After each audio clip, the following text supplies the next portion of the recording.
പ്രിയപ്പെട്ട പ്രേക്ഷകരെ, വടകര മാടാക്കര പള്ളിയിലെ സംഘർഷത്തിന്റെ CCTV ദൃശ്യങ്ങൾ ന്യൂസ് മലയാളത്തിന് ലഭിച്ചിട്ടുണ്ട്.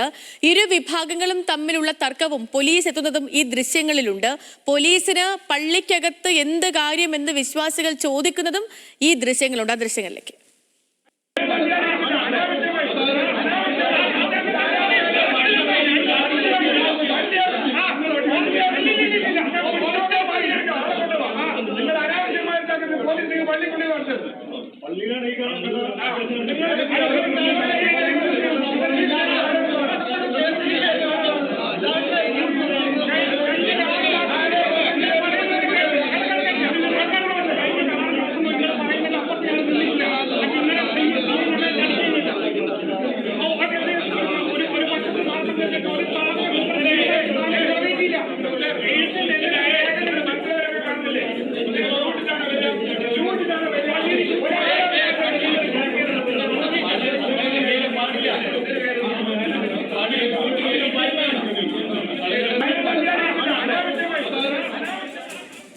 ബെൻസൻ ബാബു വാർത്തയുടെ വിശദാംശങ്ങളുമായി ചേർന്നിട്ട്. ബെൻസൻ, അതായത് രണ്ട് പള്ളിക്കമ്മിറ്റികൾ, മുൻ പള്ളിക്കമ്മിറ്റിയും ഇപ്പോഴത്തെ പള്ളിക്കമ്മിറ്റിയും ഭരണസമിതിയും ഒക്കെ തമ്മിലുള്ള തർക്കമാണ് ഒരു വലിയ സംഘർഷത്തിൽ കലാശിച്ചത്.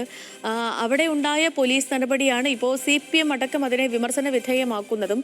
അതിനെ കൂടുതലും ലീഗുമായിട്ടൊക്കെ കണക്ട് ചെയ്തുകൊണ്ടാണ് CPIM-ന്റെ പ്രതിഷേധം വരുന്നതൊക്കെ. ഈ വിഷയത്തിൽ ഇപ്പോൾ പോലീസ് നടപടി അവിടെ എങ്ങനെയുണ്ട്? ഇപ്പം ഞാൻ മനസ്സിലാക്കിയെടുത്തോളം ഈ രണ്ട് വിഭാഗക്കാരും അവരെ പള്ളിക്കകത്ത് പോയി അവർ തമ്മിൽ സംസാരിച്ചു. അത് ഒരു കയ്യാങ്കളിയിലേക്കോ സംഘർഷത്തിലേക്കോ ഒക്കെ എത്തുമെന്ന ഘട്ടത്തിലാണ് പോലീസ് ഉള്ളിലേക്ക് പ്രവേശിക്കുന്നത്. പക്ഷെ അവർ ബൂട്ടിട്ടുകൊണ്ട് അതിനുള്ളിലേക്ക് കയറി. അതാണ് ഇവിടെ പ്രശ്നമായിരിക്കുകയും ചെയ്തിരിക്കുന്നത്. ഇപ്പം 4 പേര് ഇതുമായി ബന്ധപ്പെട്ട് നടപടി നേരിടുന്നുണ്ട്. അപ്പം മൊത്തത്തിൽ ഈ വിഷയത്തെ ഒന്ന് വിശകലനം ചെയ്യുമ്പോൾ എങ്ങനെ പോകുന്നു ഈ വിഷയം, അതിനൊപ്പം തന്നെ ഇപ്പോൾ വന്നിരിക്കുന്ന CCTV ദൃശ്യങ്ങൾ അത് പരിശോധിക്കുമ്പോൾ മനസ്സിലാവുന്ന കാര്യം എന്താണ് ബെൻസൻ?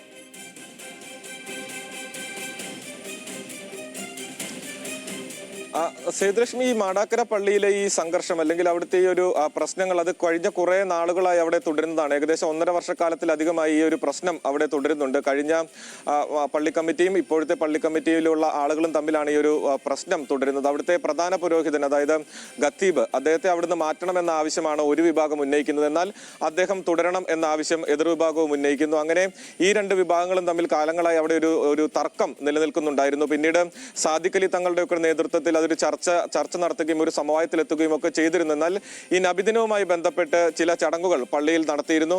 ആ ചടങ്ങിന് ഈ പ്രധാന പുരോഹിതൻ തന്നെ ഖത്തീബ് തന്നെ നേതൃത്വം നൽകിയപ്പോൾ എതിർവിഭാഗം അദ്ദേഹം അതിന് നേതൃത്വം നൽകാൻ പാടില്ല എന്ന ആരോപണം ഉന്നയിച്ചുകൊണ്ട് അല്ലെങ്കിൽ അതിനെ എതിർത്തുകൊണ്ട് രംഗത്തെത്തുകയായിരുന്നു. നമ്മളിപ്പോൾ CCTV-യിൽ കാണുന്ന അല്ലെങ്കിൽ കാണുന്ന CCTV ദൃശ്യങ്ങൾ അത് നബിദിനത്തിന്റെ തൊട്ടുതലേന്ന്, അതായത് 24-ാം തീയതിയിലെ ദൃശ്യങ്ങളാണ് നമ്മൾ ഈ കാണുന്നത്. അന്ന് പള്ളിയിൽ നടക്കേണ്ട ഒരു ചടങ്ങ്, അതിന് ഖത്തീബ് നേതൃത്വം നൽകുന്നു. അപ്പോൾ അത് എതിർത്തുകൊണ്ട് ഒരു വിഭാഗം രംഗത്തെത്തുകയും പള്ളിക്കുള്ളിൽ വാക്കുതർക്കം ഉണ്ടാവുകയും ചെയ്യുന്നതാണ് നമ്മൾ ആ ദൃശ്യങ്ങളിൽ കാണുന്നത്.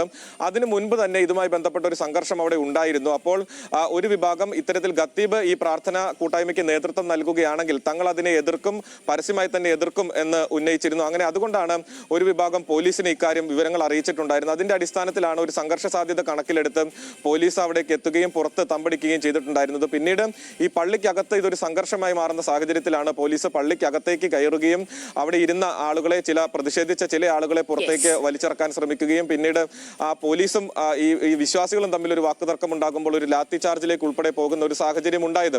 ഈ പോലീസ് ബൂട്ടിട്ടകത്ത് കയറുന്നു. ഇതെല്ലാം തന്നെ അവിടുത്തെ വിശ്വാസികൾ ചോദ്യം ചെയ്യുന്നത് നമുക്ക് ആ CCTV ദൃശ്യങ്ങളിൽ കേൾക്കാം.